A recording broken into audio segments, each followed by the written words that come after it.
সামাজিক যোগাযোগ মাধ্যমে কাছের কেউ ট্রলের শিকার হলে আপনার জায়গা থেকে প্রতিবাদ করেন কি?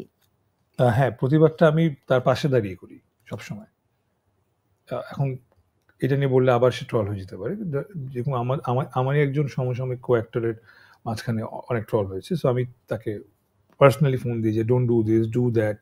আ আ কিছু ভুল হলে পাবলিকলি মানে কিছু পাবলিক সেটা রেসপন্সিবিলিটি একটা থাকে। ইমোশনাল সাপোর্ট দেয়া। মানে ইমোশনাল, প্রফেশনাল সব দিক থেকে। বিকজ ওকে। আমি আ এই জিনিসটা আমি ভালো বুঝি আই থিংক। বিকজ আমি আমার অডিয়েন্সকে অনেক ভালোবাসি। সো ওদের ইমোশন নিয়ে আসলে আমাদের মানে মাঝে, মাঝে আমরা আসলে অভিনেতারা আ হতে পারে ভুল হয়ে যায়। মানুষ মাত্রই ভুল।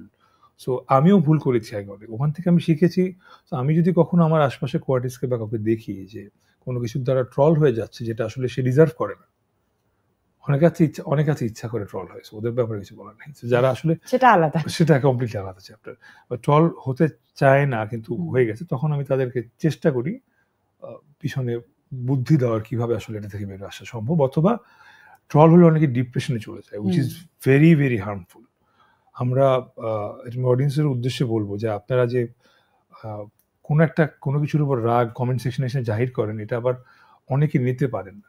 এটা অনেকে ডিপ্রেশনে চলে গেছে আমি সামনে দেখেছি এবং ডিপ্রেশনে গিয়ে হয় খারাপ কিছু করে বসে বা কাজ ছেড়ে দেয় অথবা যেটা করে ওইটাকে পুঁজি করা শুরু করে দেয়। যে ওকে আমাকে নেগেটিভ বলছে আমি এখন থেকে নেগেটিভ হবো আরো বেশি করে। ইট ইজ রং সব দিক থেকে। একটা নেগেটিভ কমেন্ট একটা মানুষের লাইফ নেগেটিভ করে দিতে পারে। তার থটস নেগেটিভ করে দিতে পারে। তার ক্যারিয়ার নেগেটিভ করে দিতে পারে। সো একটা পজিটিভ কমেন্ট কেউ ভুল করলো, আচ্ছা আপনি ভুল করছেন, আশা করি আপনার কাছ থেকে আরো ভালো কিছু দেখবো। এই একটা পজিটিভ কমেন্ট ওই আর্টিস্টটাকে যে কি অনুভূতি দিবে যে না আমি ভুল করছি, আমি ভালো করব। এক্সাক্টলি। আমি সো এই অডিয়েন্সের জন্যই তো আমরা কাজ করি হুম। আর্টিস্টরা, সিঙ্গার, অ্যাক্টর যারা করি। সো ভুল করতেই পারি আমরা। আ এখানে সবাই আমাদের এখানে পারফেক্টলি কেউ পারফেক্ট না আসলে।